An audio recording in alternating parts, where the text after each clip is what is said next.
Hello and welcome to Prime Data, where data informs. I'm your host, Wangoi. With me in studio today are two panelists. We're going to be discussing the BBI. So allow me to get into the narrative of hustlers and dynasties. What is your take? Okay, thank you. My name is Dennis Kuria, data scientist from Infotrace Analytics.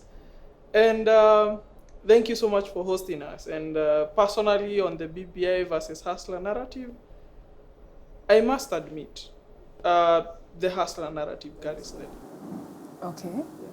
What is your take? Introduce yourself. Yeah, thank you so much. My name is Alan Sindani, and BBI is the way to go. We have been introduced to the many benefits of BBI, and as Kenyans, to be very sincere, we must support BBI because it carries the future of this country. Carries the future of this country. In what perspective? Because I hear the word class wars being passed around, maybe a bit recklessly to some extent, but we beg to understand what is the benefit? What is the real benefit of BBI, or is this a center stage for political wars? So thank you so very much for that question. BBI, you see, first of all, let me go bit by bit. For instance, for the youth, BBI brings forward a platform where the youth can have a 7 years tax holiday. That is not something you can look down upon. On the same issue of the youth, we are seeing that BBI will be able to have what we call a youth commission, which will champion the issues affecting the youth at all levels in the country. That is number one. Number two, BBI, the Building Bridges initiative, which was brought to us by His Excellency the President and the Right Honorable Raila Amolo Odinga, is proposing that we have the resources being taken to the counties being pushed up from 15% to 35%. This means we will have more resources closer to the people, that is at county level, which can be managed and be able to stir economic growth at county level. Number three, on BBI, we are having what we call the Ward Development Fund being proposed. Currently, as it is, the MCS are having a hard time pushing development projects in their wards. They have to be a sycophant to the governor for them to get projects in their wards. But if we have a ward development kitty, then it means MCS can be able to plan for development through an elaborate participatory process where they engage their people through public participation. They have their projects put in the CIDP, and they can be able to fund it with the ward development kitty.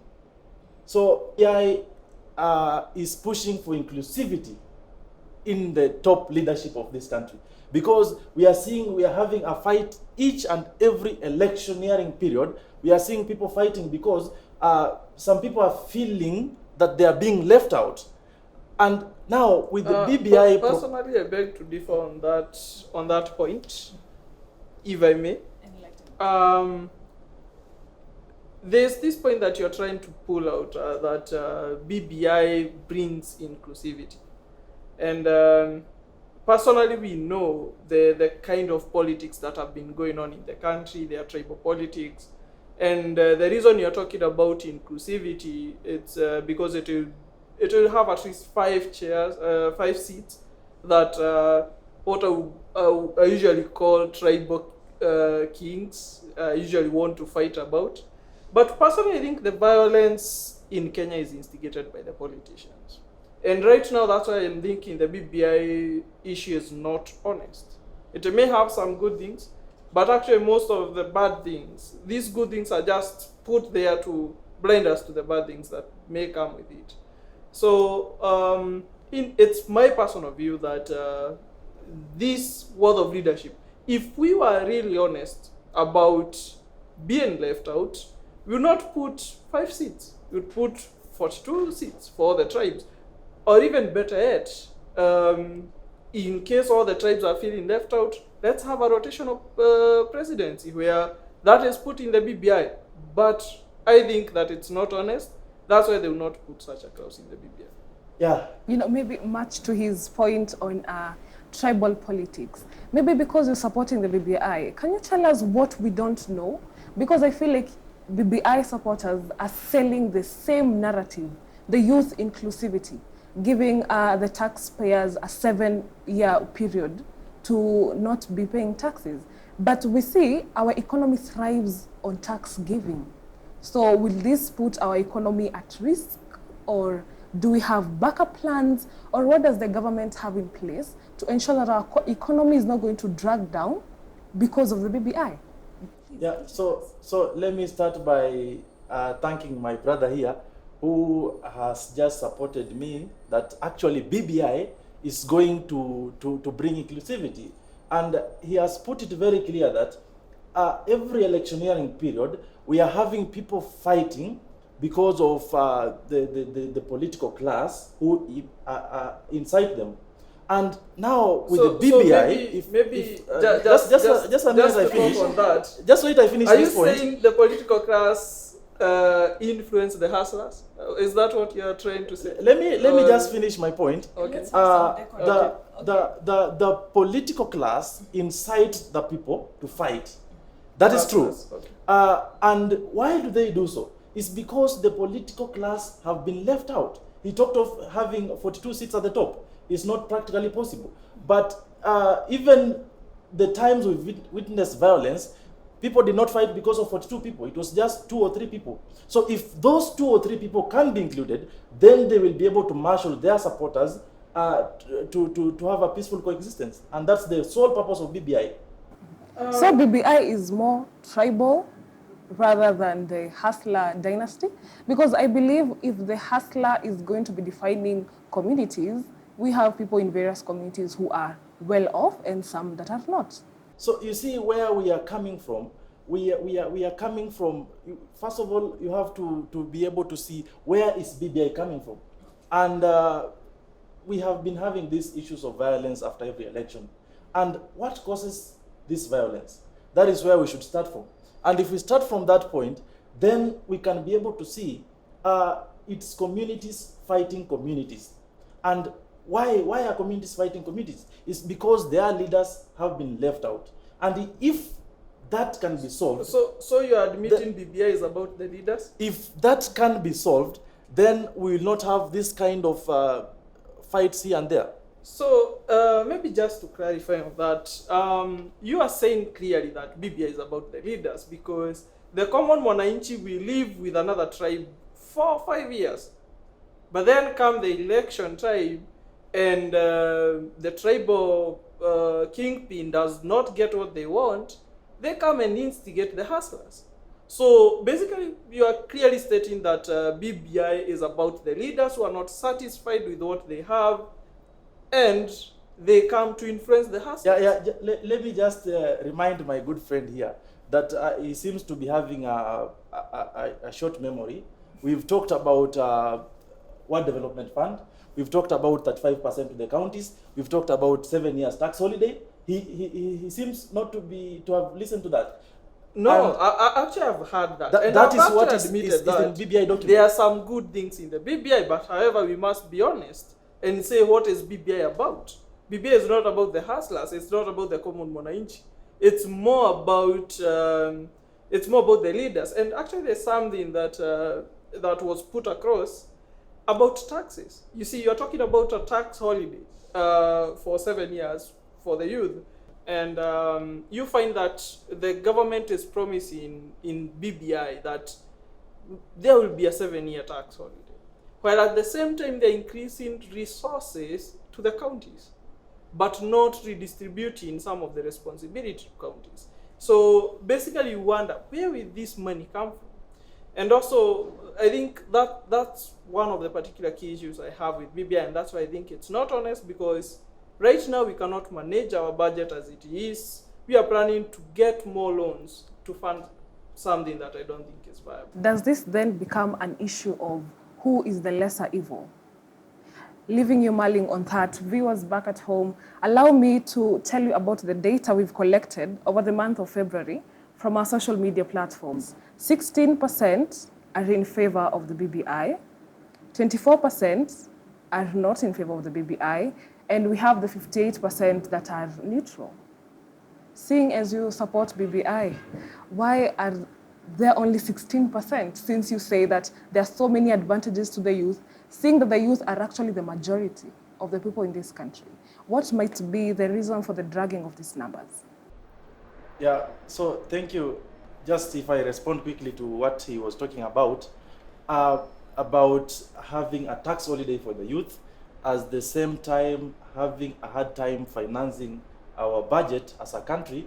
You see, we have, as a country, we must move from a country that is a tax collection regime to a country that is able to fuel production, and that's why BBI is providing an opportunity for the youth to venture into production at less or no tax.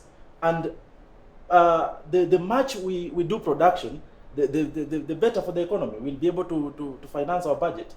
So about the numbers, we are saying that 16% of the population are supporting, the population on social media are supporting BBI.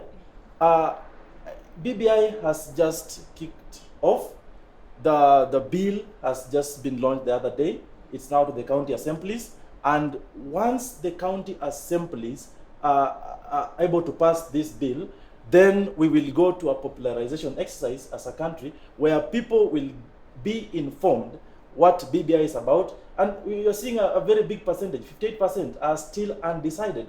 Those people, once informed what BBI is and the benefits, trust me, they will all support BBI. It's a win for BBI very early in the morning. So this is a case of a majority of Kenyans not being informed. Yeah, to be very sincere, most people do not understand BBI as it is currently. The popularization exercise had just begun, but issues of COVID-19 we put a halt to that. But once the bill goes through the assemblies, then with the popularization exercise, the 58%, one-on-one, even the 24 who are still negative about BBI, will all support BBI. It will go unopposed.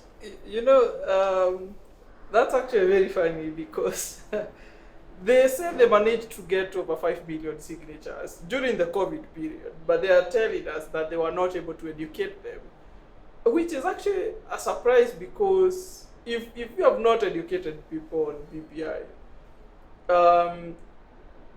where did you get the 5 million signatures from? My friend, once again, seems to be slow on mathematics also, and I'll give him a simple task. Let him go and do 16% of 7 million, then tell me what number that comes to. Yeah, we are having 16% of Kenyans supporting BBI.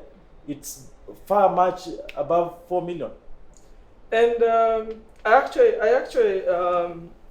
actually love the part that they say they will popularize it, because apparently the people who now support it even without knowing what is in the document.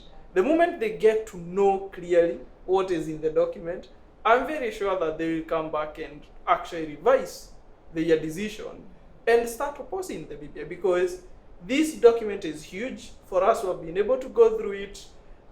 It's actually a very big document. There are no summarized copies. They do not even distribute the copies to the common mwananchi. So right now, apparently it's an affair between the leaders. They think they have support on the ground. But let's wait and see. Let me take you to the comments of some of the supporters that we have. One of them says, I used to reject the BBI, but I realized I am fighting a losing battle. Then I had to support it because even if we reject it, it will pass. And that's the point. You see, he used to support. The problem is not BBI. The problem is the knowledge that we've not put out BBI to the people very well, which is, I think, a failure of the people pushing the BBI. But you see, once somebody gets to know what BBI is, they suddenly shift. And that's why I'm telling you, we're expecting the 58% to support BBI. We're expecting the 24%. And for your information, the 24% that are opposing BBI, most of them are not really opposing BBI, the content of the document, but we are having some people having the problem with the modality of implementation. Some are saying the BBI should just go to parliament and we should not have a referendum, and others are saying we should have a referendum. That's why you can see some rejecting, because they are not ready for a referendum. But the BBI document as it is, it has full support of Kenyans. You know, Does it then lead us just to respond Okay. to the comment? Okay. You can actually see the audacity that they have, where that person is actually very sad because they are saying, I have to support it because I have no choice. Point of defeat. Yeah, like you find these people, they are being coerced by their chiefs. You go to a chief, you want help. The first thing that you're told, can you sign this form? Right? And when you find that state organs are being used to sponsor such kind of a public document, then you have concerns, because that means the government has an ulterior motive. They should give people space to decide.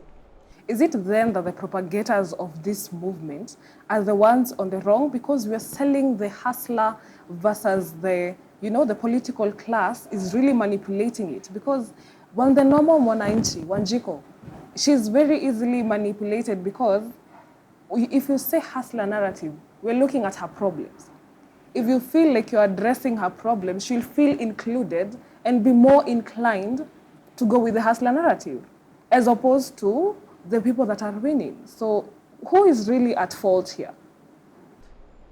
That's true. I support you. And I think one of the key things that the BBI people have failed, it's the way they approach the common mwananchi. And as you have heard from the previous comment, the mwananchi is actually sad because they feel defeated already. They know even if they go and vote against it, it will pass. It's because of how those people are approaching the common mwananchi. If for example, they went to them and actually sympathized with them and told them the actual things, but now they focus on fighting somebody who is actually maybe not interested in a fight. So you find that those selling BBI are fighting somebody else, and that's where they get it wrong. You see, we are also getting it wrong here, because BBI is not for a particular group of people. BBI is for all Kenyans included. So nobody should sideline themselves and hide under something you've mentioned, the hustler or whatever. I don't want to mention it because it's something illegal. You cannot go around dividing people along class lines. It's BBI is for all Kenyans. So you are saying the main objective of BBI is to bring everybody on board. And if all Kenyans have had an opportunity to be able to express their views on what they want included in the BBI and what they don't want included in the BBI. And that's why it should be a document for everybody. If somebody has a problem with BBI, let them come out clean. On that note, let me read you some of the negative comments for people who do not support the BBI. One person said, the people of Turkana have a serious problem ranging from hunger, drought, cattle rustling, and you still have the energy to preach the BBI nonsense to them. I believe that comment was directed to Right Honorable Raila Odinga when he was in Turkana a few days ago. And it's true that the people are faced with so many problems, ranging from hunger, cattle rustling, drought, and name them. But the question we should be asking ourselves is, why are these problems still affecting people at this time? Why should there be hunger? Is it because the youth are unemployed? And why are the youth unemployed? If the youth are stealing cattle from other people, does it mean that those other people whose cattle are being stolen have more than enough? And why is it then that they are not empowered to be able maybe to set up a factory where they can employ this other youth? You see where we are coming from? And that's why now with the BBI, we are saying now that with the Youth Commission and tax holiday for the youth, then we expect that these cases of cattle rustling will go down because our youth will be more engaged. If I could So, just counteract you on that, the BBI seems to favor the political class more, which then looks like a plot to give the older generation more places in power at the expense of our youth. Because if we keep on creating jobs for people who already have jobs, then we are putting these other people at a loss. So why then do we have to include them and not include the young people? maybe even to support on that, I just want to know, because BBI is actually promising a lot of things, and today I've had a new one. So are you saying that BBI will end hunger in Kenya? Is that what BBI is proposing?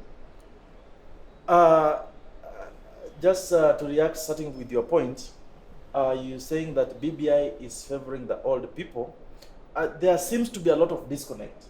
And when we talk about the youth, what does it mean? What runs in your mind? Because BBI is talking about tax holiday for the youth.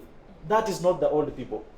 BBI is talking about increasing the number of women and youth in the political leadership. We are talking about having 94 senators, 47 being male and 47 being female, 2 from each county. So that is not favoring the old people. Every person has an opportunity to run for those seats, including the youth. You see, that's why I'm saying there's no honesty with BBI, because one, the people who are pushing it are the people who have the responsibility to implement our constitution, which they have failed. And even which, through the advice of former CJ, they were told that the parliament is actually not constitutional, so they should actually dissolve it. But they did not do that. And right now they are coming and telling us, oh, we shall have more slots for women and youth, while they're not actually implementing the already existing constitution. So Let me read you another comment. Someone said BBI is a waste of time and it's utter nonsense. So what is this BBI going to bring that has not been there for the previous years? Because we have been having leaders, promises have been given, and none have been kept. So we are approaching a people who have been betrayed by their leaders and then selling them a narrative. Yeah, thank you for that question. Okay. But I want to start by correcting you. BBI is not a narrative.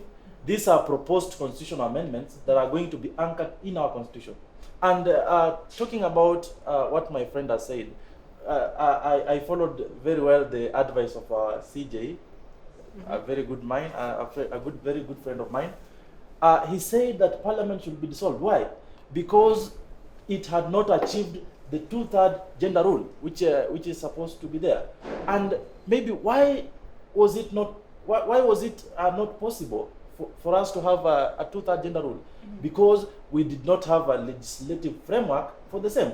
But now BBI is giving us a clear roadmap that each county will be electing 2 people, a male and a female. So it goes without saying that whichever case we'll have a 2/3 gender rule achieved in Parliament. And that's what the problem we are trying to solve. you see, that's also the reason as to why Mwananchi is actually opposing BBI, because one, the parliament is actually very expensive as it is, and what they are proposing is a very bloated parliament. And if they were actually to go to the ground, they would realize that actually they were talking about the common Mwananchi was talking about reducing the size of parliament. Now they want to actually even double it or even have a storied parliament. So I think that's one of the I think the BBI is actually somehow a nice document, but they have disconnect with the Mwananchi, and that's where they will struggle. I would like to know, where do the hustlers fall in all this? How are they going to be included now that they were not included earlier? Because according to statistics, 51% are neutral with the hustler support, 18% are in favor of it, and 21% are not. So where do the hustlers fall in all this? You see, I don't want to discuss about the hustler because to me, hustler narrative is something illegal. It's something that should not be allowed to see the light of the day, because I'll repeat that you cannot divide the people of a country along class lines, then expect that country to be able to move forward. But so, you can divide them along tribal lines, right? You see, because that's what BBI is actually proposing. Isn't class lines a lesser evil? Because if a Kikuyu and a Kamba agree on the fact that they are low-income earners, it's much better than them disagreeing that you are a Kikuyu and I am a Kamba. There is a very clear distinction between dividing people along class lines and accepting the realities of our country. It is a reality that our country, right from independence, have political parties anchored along class borders. And therefore, once we accept that fact and the fact that it is tribal kind of formations that have been leading to the wars we have been seeing every electionary period, once we accept that, the better for this country. But now bringing in a new and unlawful narrative of hustler narrative, to me, I choose to abstain from that kind of talk because it's leading to the wrong direction. It's actually entertaining to see how worried the the ruling class is of the hustler narrative. And actually, personally, I think the hustler narrative is actually a better thing than the tribal lines, because we have seen what tribal factions have done to this country. We have seen how tribal people have brought war to this country. And I believe the hustler narrative is not about fighting. It's actually about empowering. So if we agree that there are these different classes, then we can know how to empower each class. We must face the reality. There are hustlers in this country. And there's those people who have actually never experienced a problem in their lives. And they're the ones dictating how the hustlers will actually be paid or get leave or do anything. So personally, I think we have to face the reality. They are hustlers, same way as their tribes. We agree they are tribes, but we also agree that there are different classes in terms of hustlers and dynasties. So we have to face the reality. We have to accept it. We cannot bury our heads in the sand. Seeing as this is a never-ending discussions, maybe you could give us your final remarks on the issue? Yeah, so thank you, everybody. BBI is the way to go. BBI for the youth, tax holiday, youth commission, what have you, is not a matter to underrate. For our women, for equal representation in both houses of parliament, BBI is the way to go. For devolution, Ward Development Fund, and also more resources towards the counties, BBI is the way to go. And I can assure you that in the next 2 weeks, we are going to have more than 24 county assemblies pass BBI, and it's going also to be passed in the National Assembly. And God willing, by the month of June, BBI will go through in the referendum. Thank you. We've heard from a BBI supporter. Maybe we could hear from someone who's opposing. Yeah, thank you. What I would want to say about BBI is that personally, I think it's a pipe dream. They are promising something they can't achieve. They have overpromised, basically. Everywhere you go, BBI will solve your problem. But us who are actually in touch with the reality, we know that BBI will pass in the assemblies because of the car grants that they are getting.